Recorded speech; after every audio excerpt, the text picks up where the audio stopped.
Revolução Francesa, distribuído por Logon. A Revolução viu uma terra feudal virar as costas para a tradição aristocrata e criar um novo e violento caminho para o futuro. Faria estremecer os próprios fundamentos da Europa e seu impacto seria sentido além dos mares. A Revolução Francesa levou o pão aos pobres, a democracia à França e estabeleceu uma nova ordem na sociedade. Mas o progresso custaria seu preço. Ninguém poderia prever a turbulência que viria em um dia de primavera de 1770. O castelo de Versalhes estava repleto das multidões brilhantes da corte real. Terminada em 1682, Versalhes foi a obra-prima do rei Luís XIV. Para colocar alguma distância entre ele e seus súditos, Luís XIV elege para a capital da França essa pequena cidade distante 20 quilômetros a oeste de Paris, onde ele ordenou a construção do palácio mais magnífico da Europa. Durante quase 100 anos, ele foi o trono da monarquia da nação e hoje é testemunha de um casamento muito importante. O neto do rei Luís XV, o príncipe Luís Capet, o próximo na linha do trono, receberia sua noiva. Com apenas 15 anos na véspera de seu casamento, Luís Capet é tímido e hesitante, com poucas das características esperadas de um futuro rei, e muito menos de um marido. O casamento de Luís era uma união política entre a família real austríaca, os Habsburgo, e a sua própria, os Bourbon. O casamento simbolizaria o fim de uma antiga rivalidade e o começo de novos laços regionais. A jovem noiva chega à França. É uma menina de olhos grandes, de 14 anos. Maria Antonieta. Maria foi para a França como um símbolo político, mas como adolescente tinha pouco interesse em assuntos políticos. Na noite do casamento, houve uma forte tempestade. Mas a grandeza da cerimônia iluminou o palácio enquanto os recém-casados dirigiram-se para a alcova real. Em uma cerimônia que simbolicamente assegura a concepção de um herdeiro, os cortesãos do rei estavam presentes quando o estranho jovem casal foi revelado no leito nupcial pela primeira vez. A multidão estava encantada e as expectativas eram elevadas. Mas quando as cortinas se fecharam, ficou claro que um herdeiro não seria produzido tão facilmente. Muitos anos depois, o casamento foi finalmente consumado. A ausência de um herdeiro logo espalhou boatos por todo o país e continuou a perseguir o casal durante anos. O casamento de grande gala continuou durante dias, mas fora dos portões de Versalhes, pouco havia para ser comemorado. Anos de incompetência por parte da monarquia deixaram o povo francês pobre e faminto. Há quase uma década, Luís XV perdera a Guerra dos 7 Anos em batalhas por territórios da América do Norte. Esse conflito malfadado quase levou a França à falência financeira e em prestígio. Os cofres do país ficaram quase vazios, mesmo com a população crescendo cada vez mais. Com doenças como a praga, já distantes, pouca gente ainda morria, mas cada vez existiam mais famintos. 4 anos depois do casamento real, o avô do príncipe Luís perdeu sua batalha final pela varíola. Luís XV morreu como um rei derrotado e impopular, deixando atrás de si um país à beira do caos. Em uma cerimônia generosa, o jovem príncipe Luís herdou o trono e foi coroado como Luís XVI. Mas mesmo durante a coroação, Luís já estava consciente de não estar preparado para o cargo. Para um reinado em crise, Luís XVI seria o pior homem a ser o novo rei. O jovem de 20 anos reza: protegei-nos, Senhor, pois reinamos muito jovens. Protegidos em seus aposentos reais em Versalhes, Luís e Maria iniciam suas vidas como jovens monarcas, enquanto, a apenas 20 quilômetros de distância, em Paris, outra nova era começava, que iria confrontar-se com a monarquia. Uma perigosa era de ideias. A era do Iluminismo.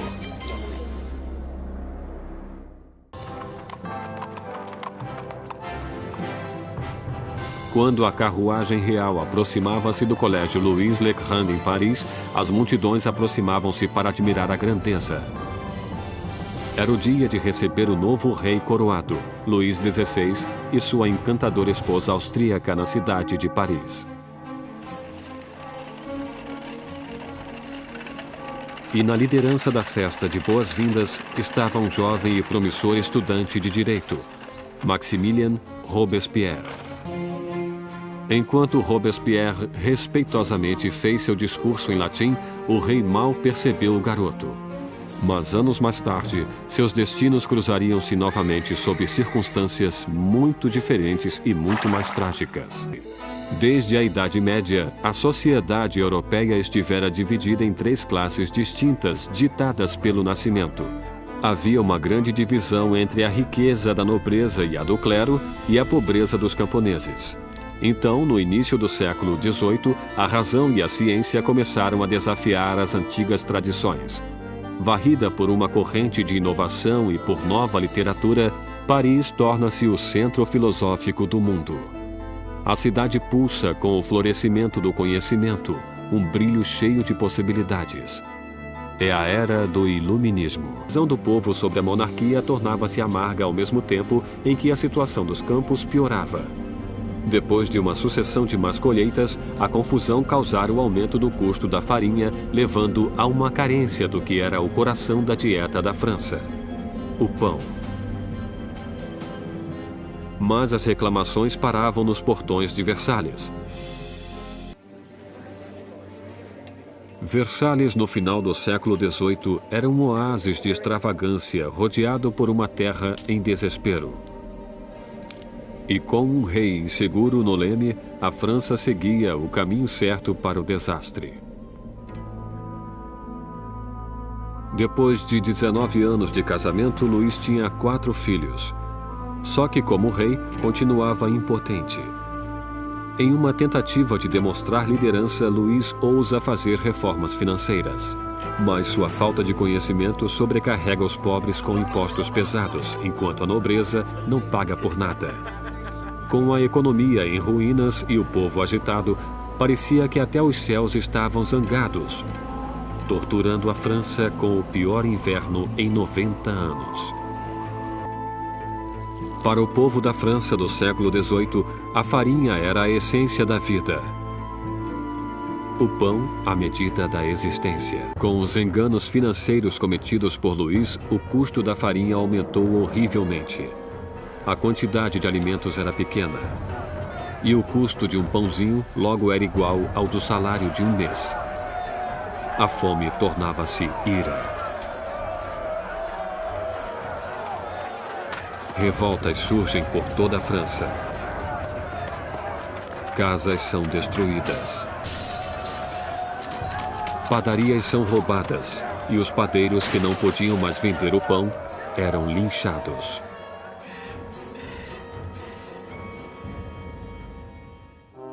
Com a economia em frangalhos, os bancos obrigam Luís a contratar um ministro das finanças, Jacques Necker. Um pensador do iluminismo, Necker é popular de uma maneira que Luís só poderia invejar. Com a nação em uma crise fiscal, Necker insiste que Luís faça uma reunião do corpo representativo tradicional do reino, os Estados Gerais. Era a primeira vez em que os representantes eram convocados em 175 anos. 4 de maio de 1789. Um jovem e habilidoso advogado e político chegou a Versalhes. Maximilien Robespierre chegou para ficar diante dos Estados Gerais como representante, para lutar por uma voz justa para o povo que ele representava, o Terceiro Estado. Órfão nascido no interior, Robespierre obteve uma proeminência acadêmica com seus estudos prodigiosos, tornando-se um orador eloquente, com ótima aparência, sem um fio de cabelo ou uma frase fora de lugar. Em casa, na pequena cidade de Arras, as ideias do iluminismo que absorvera nos salões de Paris fundaram uma voz poderosa, e ele tornou-se o mais importante advogado do local. No estado geral, Robespierre e seus colegas exigiam que a nobreza e o clero pagassem impostos, mas Louis sentia-se tremendamente ameaçado pelo crescente radicalismo do Terceiro Estado. Quando, no dia 20 de junho, depois de um impasse de 6 semanas, os representantes chegaram para descobrir que seriam silenciados.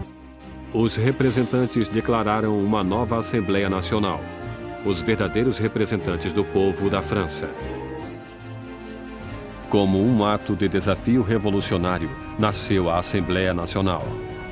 Será uma comunhão de vozes de todo o país, um corpo parlamentar executando a vontade do povo.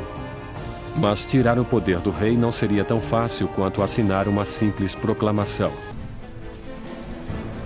No início de julho, 30.000 tropas reais posicionavam-se em torno de Paris. Para defender-se, o povo formou uma nova Guarda Nacional.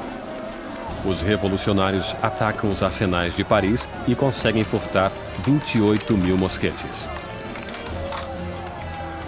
A única coisa que falta é a pólvora, e o povo sabe onde consegui-la. No centro de Paris existe uma masmorra de pedra, famosa como símbolo do regime feudal, a Bastilha. A prisão abriga toda a pólvora da cidade e é lendária como câmara de tortura e mortes horríveis. Em meio à revolta, acontece um ultraje surpreendente. Louis demite seu ministro das Finanças, Jacques Necker, o amado do povo, visto como simpático às massas. Horas depois de sua demissão, Paris fica sabendo que seu representante foi afastado. Não restou mais nada além da revolta. No dia 14 de julho, multidões reuniram-se identificando-se com um pequeno penacho vermelho e azul, as cores de Paris, separadas pelo branco, a cor da causa dos Bourbon. Nascia o tricolor. E entre a multidão enfurecida, uma voz grita: "Para a Bastilha!" Vendo o exército que aproximava-se, o governador da Bastilha, Bernard de Launay, tentou trancar a prisão. Armou uma defesa inútil, mas os saqueadores invadiram a fortaleza e atiraram-se sobre os guardas com facas e lanças. Finalmente, de Launay rende-se, mas a multidão furiosa arrasta-o pelas ruas. Os saqueadores exaltados chutam e esfaqueiam-no até que ele grita: "Matem-me de uma vez!" E a multidão obedece. Ele é assassinado e nasce uma tradição revolucionária. Sua cabeça decepada desfila enfiada em uma lança.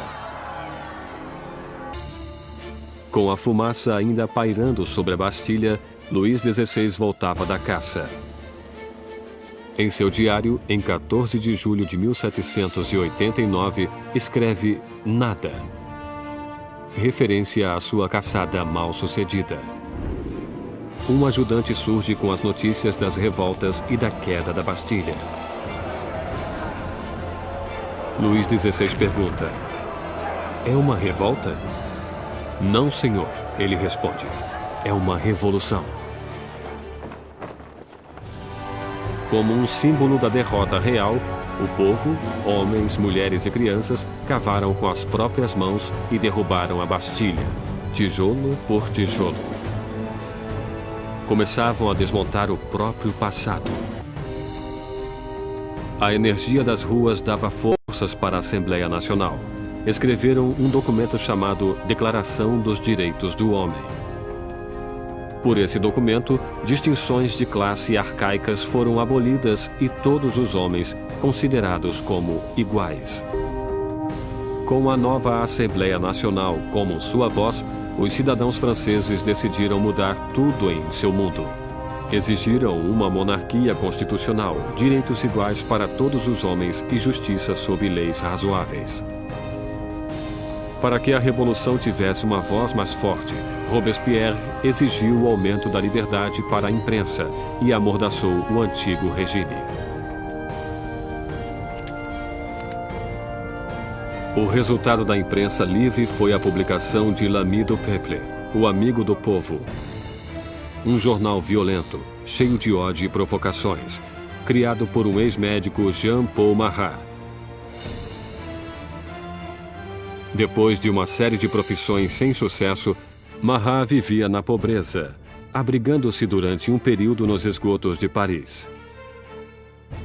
Foi lá que contraiu uma dolorosa doença de pele que agora obrigava-o a viver confinado durante longos períodos em um banho medicinal. O Marat amargo e falido encontra na Revolução um canal perfeito para seu veneno.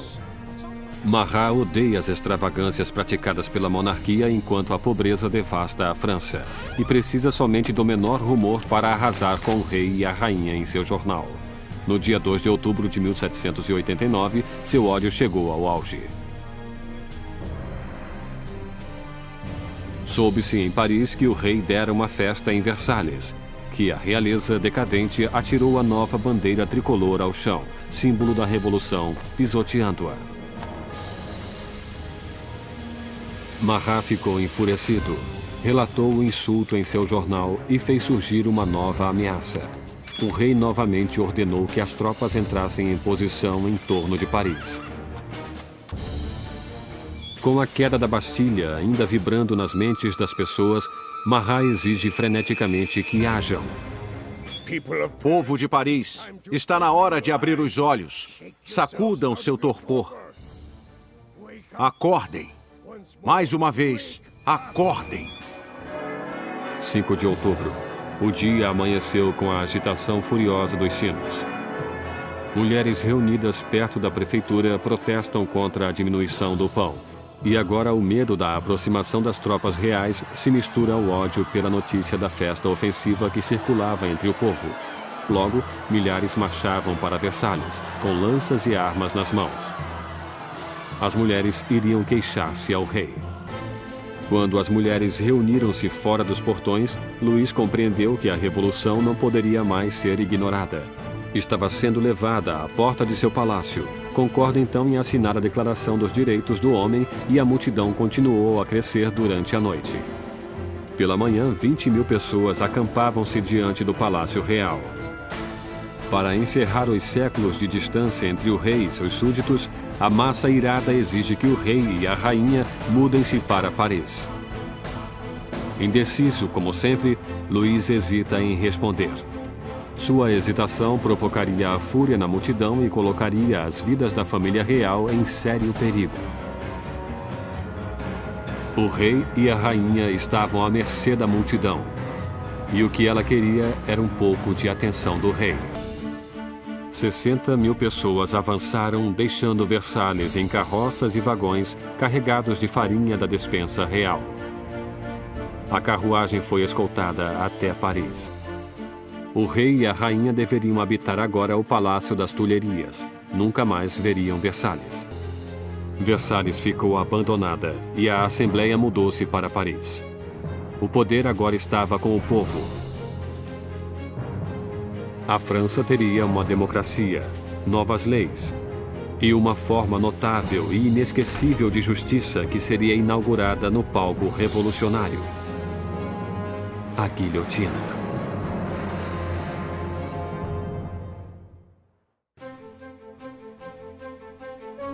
Maio de 1791, quase 2 anos depois que a família real e a Assembleia Nacional mudaram-se para Paris. Robespierre dominava a Assembleia e o Clube Jacobino, uma sociedade de debates formada em um monastério jacobino, onde reuniam-se. Naquele momento, acreditava-se que o centro da Revolução e Robespierre falavam com a força da moral. Seu verdadeiro norte era sempre o povo. Logo recebeu o apelido de O Incorruptível.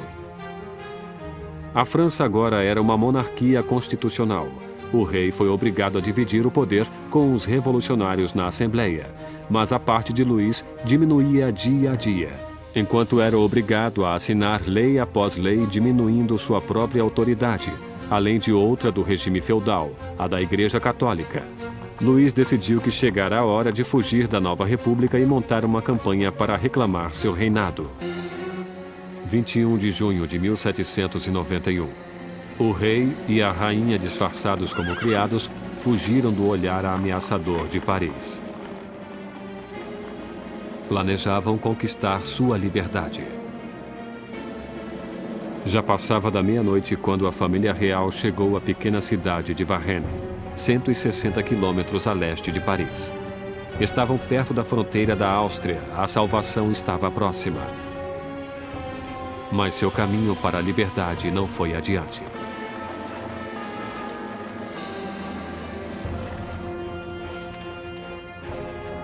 Os rumores sobre a fuga real precederam-nos em Varennes. Um oficial da cidade parou a carruagem pedindo seus passaportes.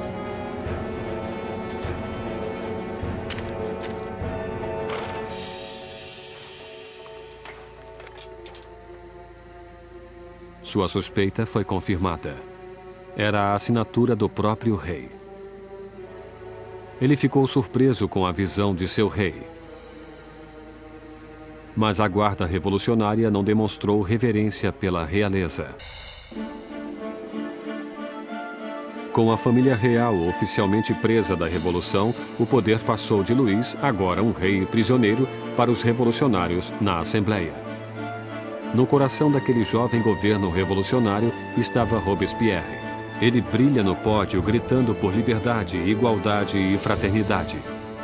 Exige o sufrágio universal e o final da escravidão nas Índias Ocidentais francesas e, mais pacialmente ainda, grita contra a pena de morte. Durante essa nova era do iluminismo, Robespierre desejava eliminar todos os remanescentes do passado primitivo e medieval. A Europa herdara um repertório macabro de todo tipo de execução vinda da Idade das Trevas. Arrastavam pelas ruas, esquartejavam, enforcavam, afogavam e queimavam em fogueiras.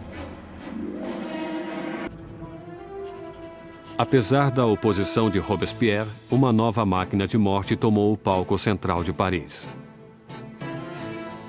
Seu inventor, Joseph Ignace Guillotin, criou um novo tipo de máquina que transformasse a antiga decapitação em um ato mais humano. O Dr. Guillotin descreve sua nova invenção para a Assembleia. O mecanismo cai como um raio. A cabeça separa-se do corpo, o sangue jorra e o homem está morto. Sendo um apreciador do derramamento de sangue, o jornalista Marat anuncia entusiasticamente o novo invento, dando-lhe o nome de guilhotina, que logo seria conhecida por outro nome, a navalha nacional. A guilhotina silenciou os inimigos internos da Revolução, qualquer um que fosse suspeito de tramar a volta de Luís ao trono. Mas eram os inimigos que rodeavam a França que mais preocupavam a Assembleia. Havia um temor de que membros da família real que fugiram para a Áustria lançassem uma contra-revolução. Em abril de 1792, a Assembleia declara guerra à Áustria contra um país governado pela própria família de Maria Antonieta. Cresce o furor nacionalista. Se a Áustria derrotasse o exército da Revolução, Luís poderia voltar ao poder. E Maria seria suspeita de traição por se corresponder com sua família na Áustria, abandonando sua fidelidade à francesa com o movimento de uma caneta. Enquanto isso, o rei e a rainha fingem ter aderido à Revolução. Com as grandes perdas sofridas pelo exército francês na fronteira, chega a notícia de que a Prússia, aliada da Áustria, juntara-se à invasão. As tropas inimigas são mobilizadas sob o comando do Duque de Brunswick, um general prussiano. A tensão percorre as ruas de Paris. E então, os jornais publicam uma carta do Duque de Brunswick, um manifesto para a destruição de Paris se qualquer mal sucedesse ao rei e à rainha. A confusão espalhou-se. Todos queriam salvar suas vidas. 10 de agosto de 1792, 27 mil cidadãos armados, animados por um ódio indignado, dirigem-se para o Palácio das Tulherias e caíram sobre os guardas do rei em um ataque selvagem. No final do dia, mais de 800 pessoas de ambos os lados estão mortas. O rei foge para esconder-se na Assembleia, mas não existe mais a monarquia. Luís é oficialmente destituído de seu título. Nascia a República Francesa. A lâmina da guilhotina foi batizada com o sangue dos guardas remanescentes de Luís.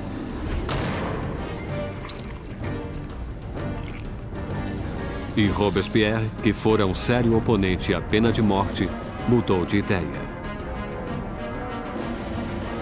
O nascimento de uma nova república só poderia começar com a morte de um rei.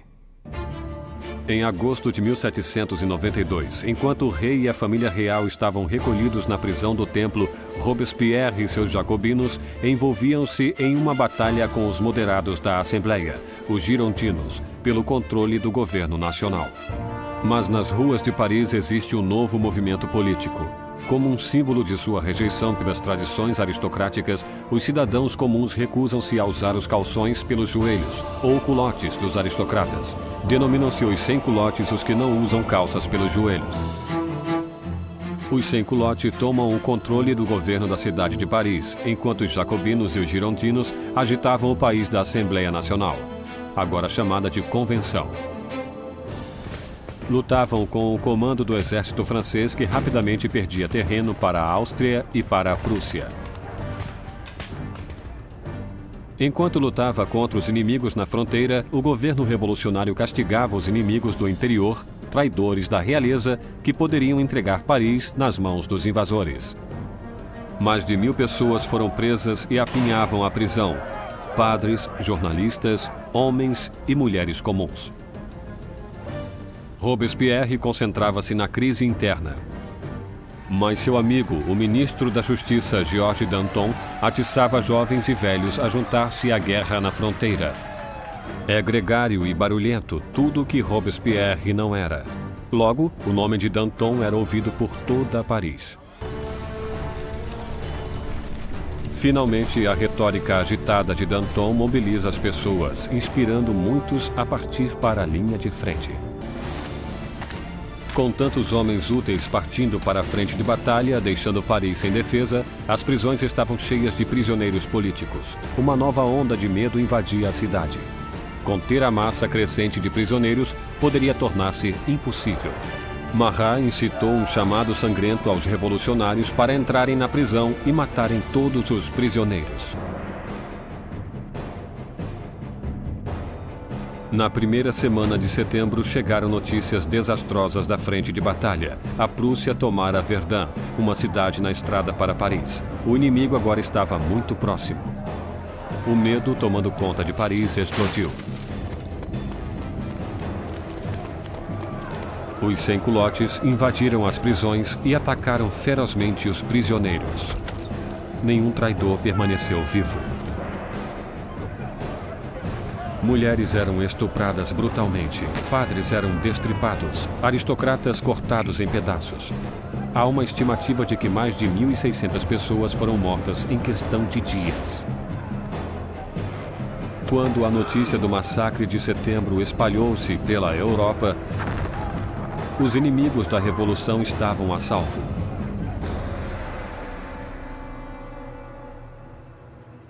Do outro lado do canal inglês, o London Times noticiou a Revolução. São esses os direitos do homem? É essa a liberdade da natureza humana? Os tiranos mais selvagens de 4 patas que percorrem a África inexplorada são superiores a esses animais parisienses de 2 patas.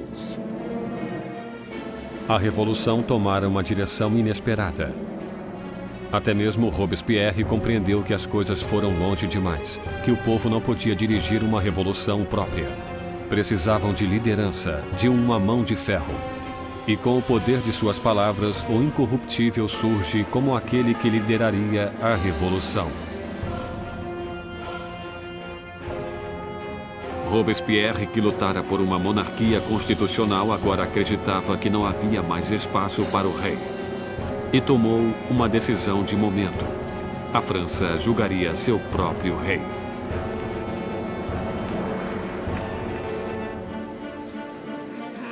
Após a conclusão do veredito, a única questão era a sua única punição. Os moderados girondinos pediam que sua vida fosse poupada, deixando-os isolados na convenção. Mas os girondinos foram vencidos pelos jacobinos que queriam sangue. No dia 20 de janeiro de 1793, Luís XVI foi declarado culpado. A sentença foi lida. O rei deve morrer.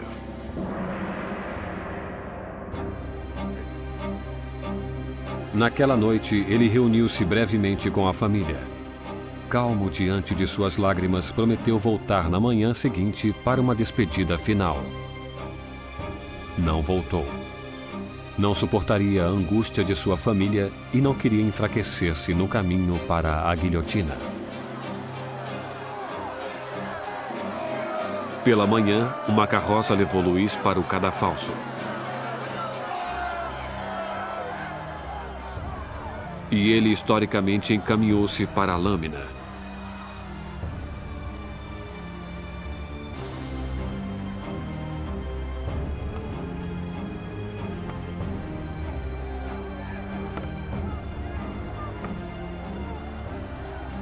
Tentou dizer algumas palavras. Espero que minha morte seja para a felicidade de meu povo. Eu vivi para a França e temo que sofrerá com a ira de Deus. Mas os guardas abafaram sua voz com os tambores.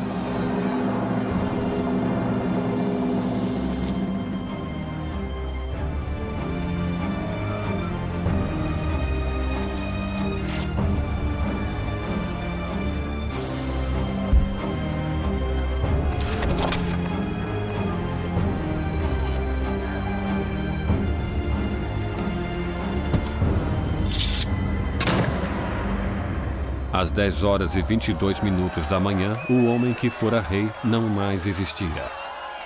Na prisão do templo, Maria ouviu os tiros de canhão anunciando a morte de seu marido. Desmaiou de desespero.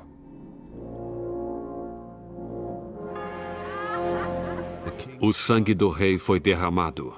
Os revolucionários eram vitoriosos. Mas os inimigos da revolução logo clamariam uma vitória própria. Seu alvo? O homem que queria ver tantas cabeças rolarem. Jean-Paul Marat.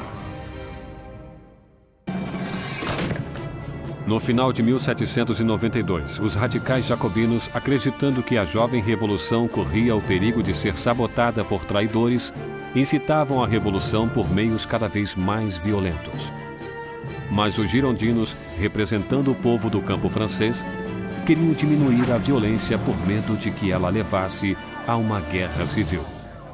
Seu maior opositor, Jean-Paul Marat, ataca os girondinos com tiradas cada vez mais furiosas em seu jornal, dando nomes aos que acreditava estar planejando contra a revolução. Marat, que já pedira a execução de 200 pessoas, agora queria 200.000 cabeças. Mas o movimento radical não foi aceito em toda parte. O povo de fora de Paris estava furioso com a tremenda brutalidade dos jacobinos e pediram o fim do derramamento de sangue. E a mensagem chega à encantadora Charlotte Corday, uma jovem inteligente e determinada do interior. No dia 13 de julho de 1793, Charlotte Corday chegou a Paris. Sabia que o amigo do povo mantinha uma política de portas abertas em sua casa, onde podia ser encontrado a qualquer hora em seus banhos medicinais. Corday usou o pretexto de que tinha uma lista de traidores, pessoas que queriam terminar com a revolução. Marat pediu a lista, prometendo a Corday que os traidores iriam para a guilhotina no dia seguinte.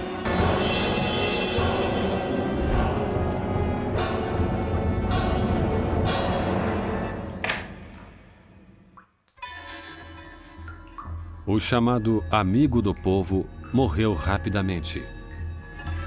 A voz irada de seu jornal calou-se. Cordan nem tentou escapar. E durante seu julgamento não demonstrou arrependimento. Charlotte Corday rapidamente foi executada e seu sonho de paz morreu juntamente com ela. Ela matou Marat, o homem, mas criou Marat, a lenda. Sua morte foi representada pelo pintor revolucionário mais importante, Jacques-Louis David. A ex-rainha Maria Antonieta estava com 38 anos de idade, mas a revolução a envelhecera, era apenas uma sombra. Em 15 de outubro, Maria é julgada, acusada de alta traição e de acabar com o Tesouro Nacional. As poucas evidências apresentadas eram suplantadas pelos rumores. Uma acusação final foi acrescentada à lista. Ela foi acusada de incesto com seu filho. Disso, Maria levantou-se para defender-se. Com uma elevação da simpatia pública, Maria esperava ser deportada para a Áustria, mas suas esperanças desapareceram quando sua sentença foi declarada. Deveria ter o mesmo destino de seu marido. Seus longos cabelos grisalhos foram cortados, preparando-a para a lâmina.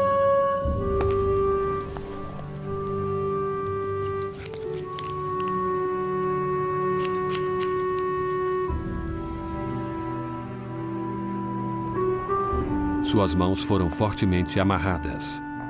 Quando saiu pelos portões da prisão, esperava uma carruagem.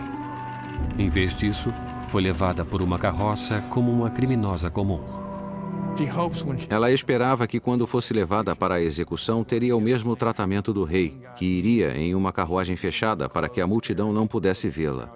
Mas colocaram-na em uma carroça aberta para que as pessoas pudessem gritar todo tipo de ofensa, coisas terríveis, ameaças horríveis.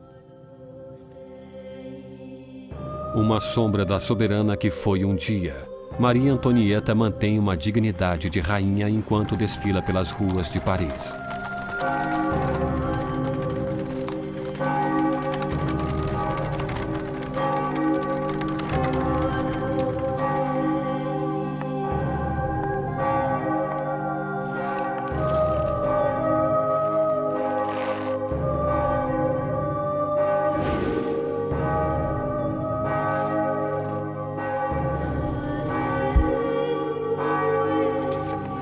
São lidos seu nome e acusações contra ela.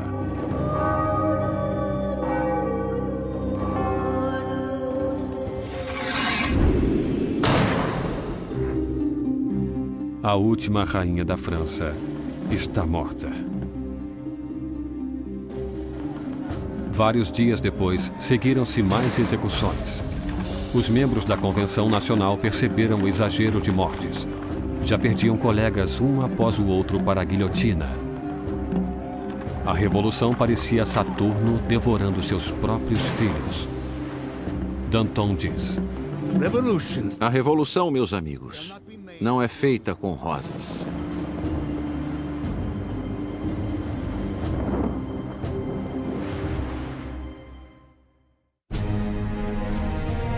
Setembro de 1793. 4 anos passaram-se desde a Revolução e a França estava sendo despedaçada. Havia uma violenta insurreição nas províncias e enormes perdas causadas pela guerra contra a Europa. Em uma derrota famosa, os britânicos tomaram o porto de Toulon. A Europa estava comendo a França por suas fronteiras. Danton e Robespierre, os astros oradores da Convenção, perceberam que teriam que agir para salvar a Revolução. Convenceram seus colegas a instituir uma nova forma de lei marcial. Está na hora de todos os franceses desfrutarem de uma igualdade sagrada. Está na hora de impor essa igualdade através de atos de justiça contra traidores e conspiradores. Que o terror seja a ordem do dia. E assim tem início um novo capítulo na Revolução, um período de violenta repressão chamado de O Terror. Em uma virada notável, os revolucionários suspendem a nova Constituição e os direitos que ela garantia. Espiões policiais espalham-se por todo o país. Qualquer um que fosse suspeito de atividade contra-revolucionária era preso, rapidamente julgado e enviado para a lâmina nacional. A menor suspeita poderia mandar qualquer um para o cadafalso. Políticos que comentassem a monarquia defunta. Qualquer um que usasse as palavras Monsieur ou Madame ao invés da nova forma de tratamento cidadão. O ar estava carregado de paranoia. Vizinhos denunciam vizinhos. O rolar incessante das carroças da morte percorriam as ruas de Paris. A convenção instituiu um tribunal revolucionário, expedindo julgamentos e execuções com grande eficiência. Para consolidar o poder, formaram um conselho de 12 homens chamado Comitê de Segurança Pública. Com suas palavras de mestre e sua visão revolucionária, Robespierre tinha a voz mais forte nas reuniões. E essa voz pedia mais sangue.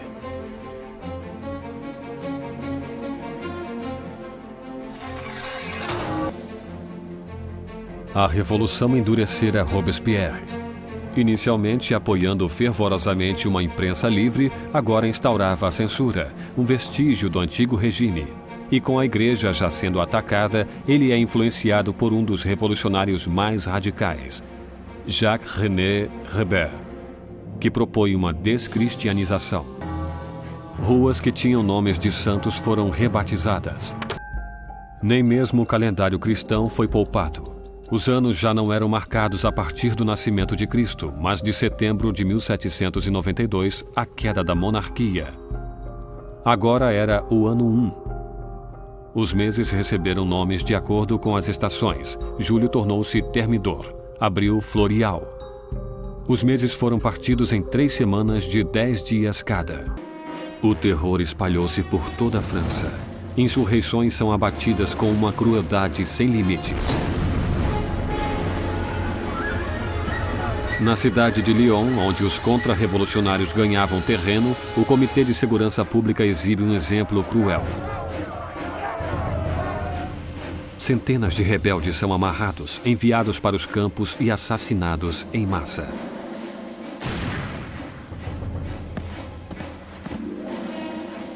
Uma região chamada Vendéia, no oeste da França, também tornara-se um ponto de contra-revolução. Rebeldes e padres foram amarrados juntos e colocados em barcos que eram afundados sem piedade. Mais de 100.000 pessoas foram mortas somente em Vendéia. Em Paris, a guilhotina desce cada vez mais.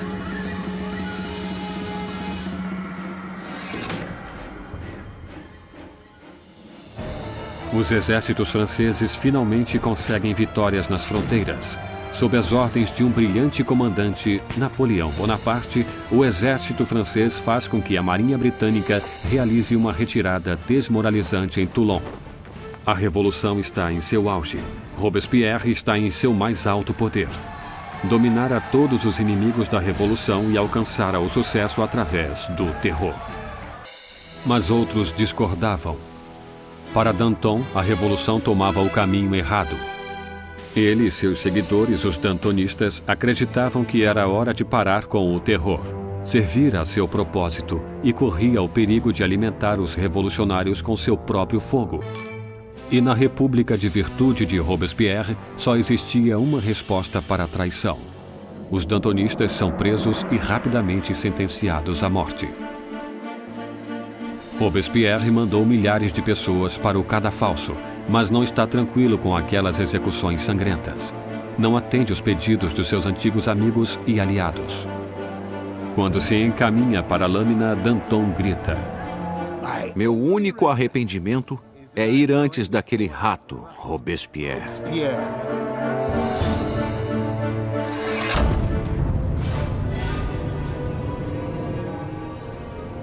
Com os dantonistas fora do caminho, Robespierre lança a França em um período ainda mais sangrento, mais horripilante. O Grande Terror. O carrasco de Paris está mais ocupado do que nunca. Mas no dia 6 de junho de 1794, as carroças da morte pararam. A guilhotina silenciou. Robespierre declarou um novo feriado religioso, o Festival do Ser Supremo. Queria substituir o antigo Deus católico por um novo, a deusa da razão. Quando o Grande Terror fugiu ao controle, os colegas de Robespierre viram o Festival do Ser Supremo como sua saída do mundo da realidade. Mais uma vez, as suspeitas de Robespierre voltaram-se para aqueles mais perto dele. Em 27 de junho, agora 9 do Termidor, ele apareceu na convenção e fez um discurso cheio de ameaças. Seria seu último discurso. Um coro inesperado de vozes gritava fora Robespierre. Ele ficou chocado e em silêncio. Os representantes declararam-no um inimigo e removeram-no da convenção. Robespierre e vários de seus associados foram levados para a prefeitura, onde foram vigiados a noite inteira. Pela manhã ouviram-se gritos. Os guardas correram para o segundo andar. Abriram a porta e viram uma cena inesperada. Um dos seguidores de Robespierre atirara-se pela janela. Outro atirara na própria cabeça. E Robespierre é encontrado semiconsciente com um ferimento de bala no rosto. Sua mandíbula partida por uma aparente tentativa de suicídio. Robespierre passa suas últimas horas sobre a mesa do Comitê de Segurança Pública, na mesma sala onde espalhara o terror até seu final sangrento. Enquanto é ridicularizado e insultado por seus antigos colegas, Robespierre não pode responder. O grande mestre da oratória fora silenciado. Na concierge onde a última rainha da França o precedera, Robespierre foi preparado para a navalha nacional. Seu companheiro de cela, o revolucionário Saint-Just, apontou para um quadro dos direitos do homem e disse: "Pelo menos fizemos aquilo." Robespierre dominara uma revolução e mudara a face da França. Reordenara a sociedade e dirigira um sistema sangrento e tirânico para garantir seu sucesso. Mas estava destinado a ser uma de suas últimas vítimas. Em 27 de julho de 1794, a guilhotina decapitou o incorruptível. E foi derramado o último sangue do terror. O terror morre com Robespierre, mas a revolução não. Os direitos do homem, a democracia, a nova república, os resultados da revolução sobreviveriam aos próprios revolucionários. A França entraria em um período de incertezas, congelada entre o medo de outro terror, ou pior ainda, um retorno à opressiva monarquia que o precedera. Depois de 5 anos instáveis, o poder novamente é consolidado nas mãos de um único homem: Napoleão Bonaparte. Os historiadores discordam sobre o fim da Revolução. Alguns acreditam que ela morreu com a ascensão de Napoleão. Outros afirmam que a Revolução viveu até o século XIX e mais ainda. Enquanto Robespierre e seus companheiros dirigiam seu país para o futuro, muitos deles devem ter imaginado qual seria o resultado final. Mais de 200 anos depois do nascimento da República Francesa, o fantasma de Robespierre ainda persegue revoluções da Rússia ao Vietnã, da China à América Latina. A experiência francesa com a democracia inspirou modelos por todo o mundo. Onde existe tirania, o grito por justiça é eterno. Pela liberdade, igualdade, fraternidade. Pela revolução.